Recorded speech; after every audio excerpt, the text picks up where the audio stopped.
Thanks for being in a panel which is such experts from the industry.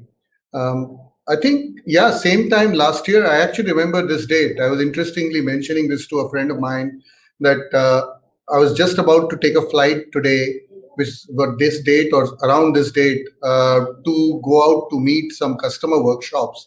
And I was told as I was going to take a flight in the night, the day morning, I was told that they're going to come and do this virtually as soon as I land in Germany. I said that would be pretty interesting that I fly from Delhi to Germany to do a virtual workshop.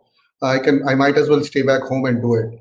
And then sort of things started becoming a little more gray than we thought, and suddenly it hit us. The whole, the lockdown happening, people not being able to work towards it, the business started to take its own time to take a downturn, and we realized that it's not going to be a very healthy situation.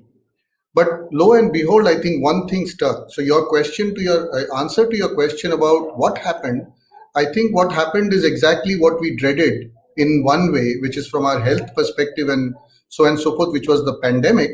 But what happened to the world of digital is also the pandemic. I mean, you must have seen that famous joke doing the round around WhatsApp saying pandemic or the COVID-19 was the chief digital officer. That's exactly what happened.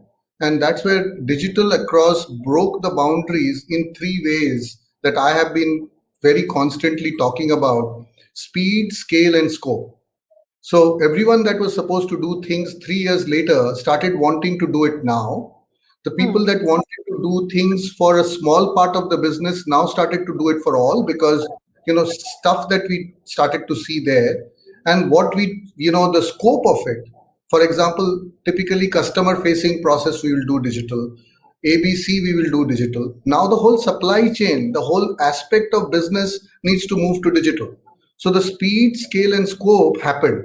And as soon as speed, scale, and scope happened, the requirement for talent that is relevant, mind you, talent that is relevant, and I want to emphasize the word relevant, and people who skilled and reskilled themselves, and businesses that skilled and reskilled themselves, is where the opportunity suddenly burst. And we suddenly saw from where it was going to be a downturn to a, what I call is not war for talent, but war for skill.